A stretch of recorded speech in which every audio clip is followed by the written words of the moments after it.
I grew up around Native American people, primarily the Cheyenne. I remember coming home one day and we were going to go into one of the kids' teepees with his parents, and the mother said, "Take those shoes off, they'll make you sick." It was just strange why she would say they would make you sick. Well, I wouldn't have had a clue at that time.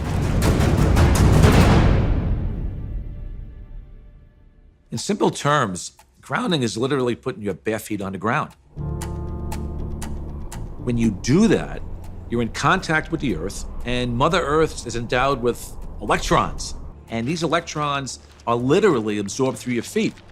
It's like taking handfuls of antioxidants, but you're getting it through the feet. Grounding means connecting to the earth to support the specific function of the organs of your body. It supports the body as a whole, but it specifically supports organ systems down to the tissues and the cellular function of the entire body. In 1960, we invented synthetic materials. The first thing we did was we put rubber sole, synthetic soles on the shoes. We started wearing sneakers. So it's the most common sense thing that we are organisms that live and grow and depend entirely on the earth while we're alive. And yet we have completely isolated ourselves from it. We're so disconnected that it becomes this weird thing if we actually slip our shoes off. 95% of people walk insulated on the earth. This was the single thing that happened that probably caused the proliferation of inflammation-related health disorders far and above anything else. This is so incredible. This is Nobel Prize material. I got involved in the cable industry in the early 60s. I first learned the need to ground cable signals as we were developing the industry. When you run a wire into the house, before you can go into the house, you have to ground the cable. I mean, you have miles of wire hanging up there in the air. If there's lightning in the air, it's going to hit the cable. And so what you want to do is create a path to ground for the lightning so that it doesn't enter the house or blow up the TV or create a fire. One day I was sitting at a computer and the computer kept crashing. I knew it was static electricity, so I put a piece of tape across my desk and grounded it. Then I realized in that process that the outlet wasn't grounded, so I fixed it so that I could get rid of the static electricity. And I didn't think too much about it. I walked outdoors and I sat on a bench. This tour bus pulled up, and it looked like they had just been to one of these outlet malls, and white Nike shoes were on sale. It just dawned on me. I asked the question, I said, I wonder if it's possible that humans are, we're no longer naturally grounded. I wonder if these shoes could be interfering with us.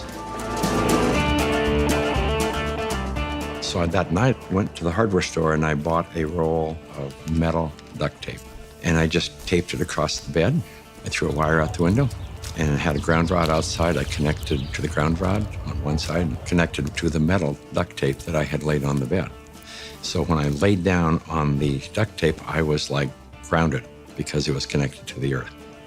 I woke up the next morning and I thought, holy cow, there's something going on here, because normally for me to go to sleep, I had to take Advil. So I tried to find out what I could. The internet was hardly anything. This is back in '99. Went down to the University of Arizona into one of their medical libraries, and there was nothing. And in fact, I even tried to find the cause of chronic pain. The cause of MS was unknown. The cause of arthritis, unknown. They didn't know. Nobody knew. So I thought, well, I'll go out to LA. I'll go to UCLA and ask them. They pretty much laughed me off campus. They said, you expect us to believe that somebody's going to put a nail in the ground, tie a wire around somebody's toe, and it's going to make them sleep better? They said, get out of here. Go away. You're nuts. So I ended up having to put together my own study, and we grounded 60 people, and the reports that came in were unbelievable. TMJ disappeared, PMS disappeared, inflammation reduced, pain. Everybody slept better. Found an anesthesiologist in San Diego, and he says, I don't think there's anything to what you're doing. There's got to be an anomaly here. but I'll entertain you. He says, I will prove that you're wrong. We did the study. It's the first study that I did that was a legitimate study where we had quantifiable data. Then we decided, well, we're going to do a big study now. And we ended up attracting scientists, physicists. When they saw the study, everybody said, well, this is really pretty interesting. I first learned about grounding maybe 12, 13 years ago through one of the trainers for the Tour de France team from the US, and he was using it with many of their athletes and with surprising results. And I think that surprising best summarizes my response to it because it didn't seem to make sense. I think I became a believer once I started to explore the science. If you take a microscope and you look at a piece of wood and you go down, down, down, all of a sudden there's nothing there. There's molecules, but they're not even connected. What's holding them together? What's the force that's holding everything together? Our body is electrical. This is all electronic equipment. The heart, the lungs, the brain. I mean, this is electrical equipment. It's all electrical. Everything is electrical. Unbeknownst to us, we live inside a battery. The surface of the Earth is charged negatively, and the ionosphere, which is a layer of the atmosphere about 60 miles up, which is ionized by the sun, meaning that the rays of the sun are so strong that they split the molecules into a positive charge and a negative charge. The negative charge are transferred to the surface of the Earth through lightning mainly, and the positive charge stay 60 miles up. The problem arises when we don't have negative charge. So we need grounding just as we need air and we need sunshine. Stephen Sinatra, who was a cardiologist from back east, was attending a convention. We sat down with Stephen and told him the story of what I was doing. Now he said, well, if you're affecting pain, he says, you need to be researching inflammation.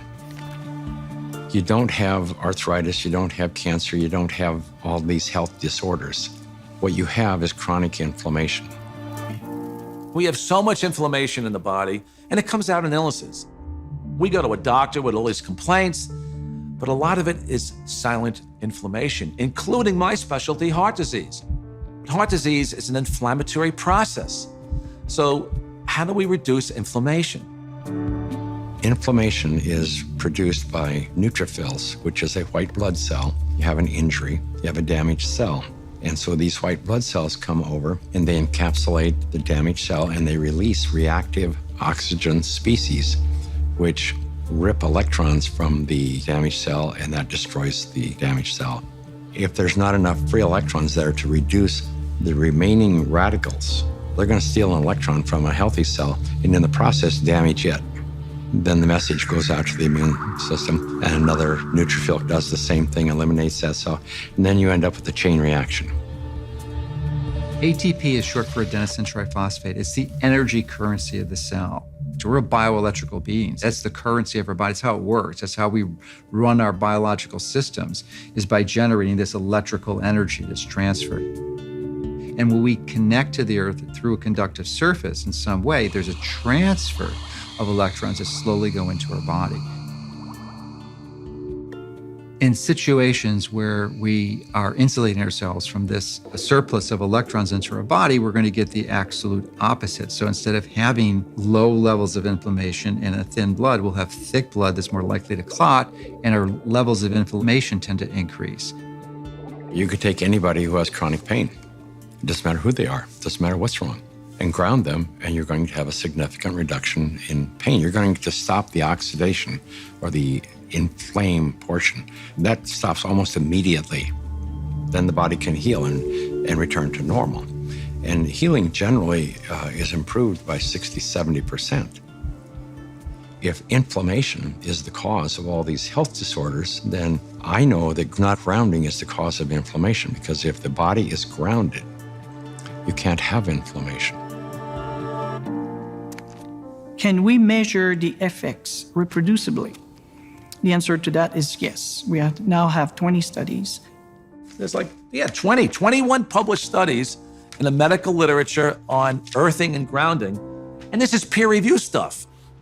In simple terms, what earthing does is literally it quenches the fires of inflammation. And if inflammation is the source of all root illnesses, including Alzheimer's disease, cancer, heart disease, diabetes, I mean, the list goes on and on. If you can impact inflammation and, squelch it, kill it, stop it, we're going to be healthier beings.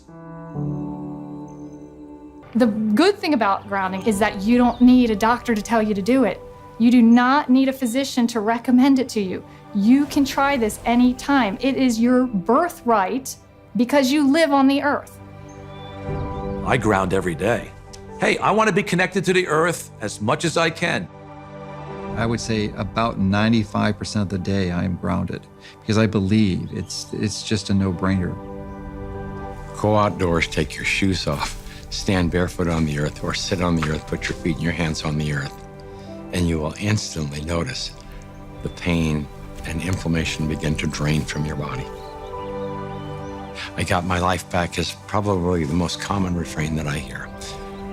Thank you, I got my life back. I got my life back.